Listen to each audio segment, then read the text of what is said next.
friends, do you suffer with nighttime cravings? Here are 3 things you can do to curb those nighttime binges. So first, create a sign that you can put on your fridge or cupboard, wherever you tend to go. It might be even in your car if you go for those runs for fast food. Take a moment, and we're going to practice the 10-minute rule. That's number 2. So the sign is first, and step away from the refrigerator. Step away from the cupboards. Whatever it is for you. Step away from the car. Maybe go for a walk.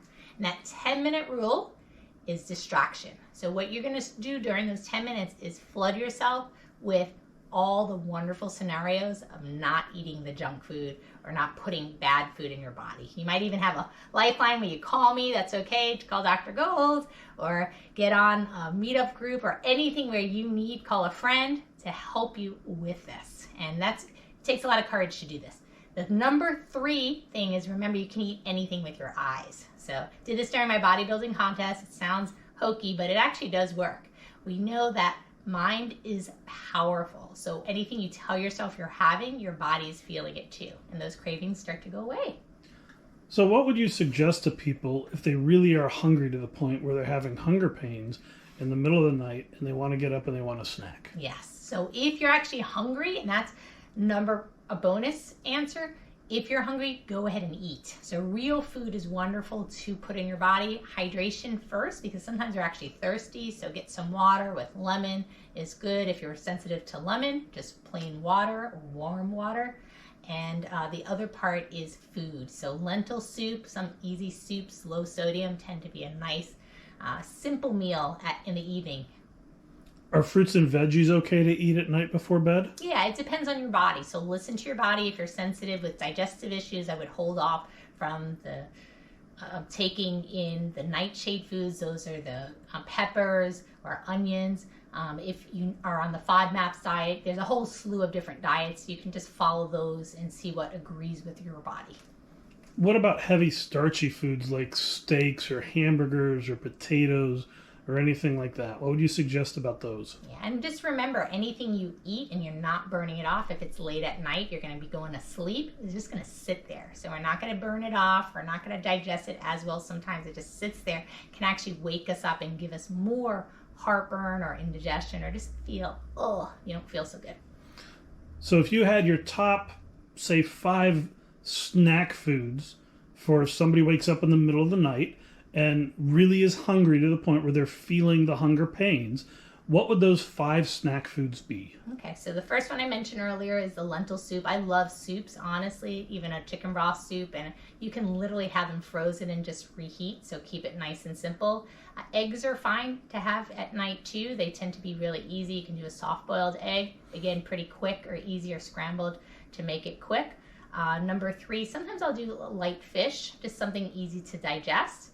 Again, if you're sensitive to those, picking something else. Some people like some crackers, some Wasa crackers are low sodium and it has a lot of fiber in it. Wasa with a W-A-S-A. Those are great.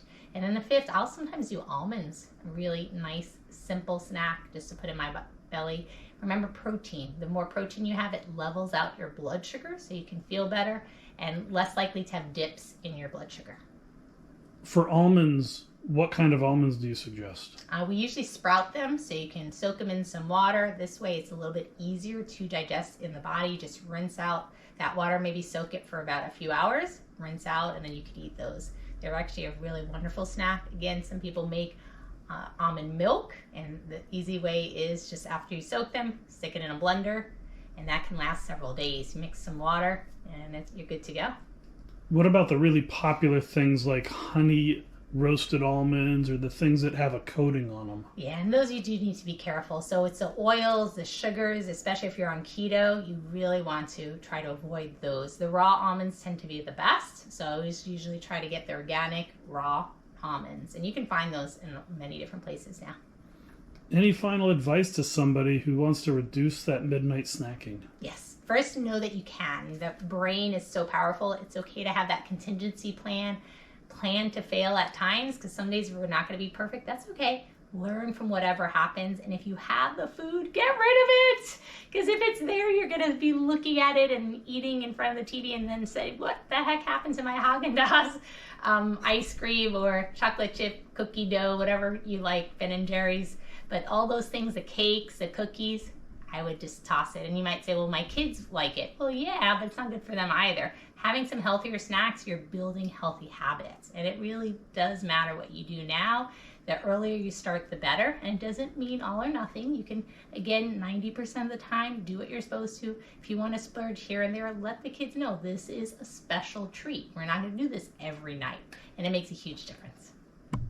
It's Dr. Gold with Dr. Gold's Optimal Living Institute. Empower your health. Toodles.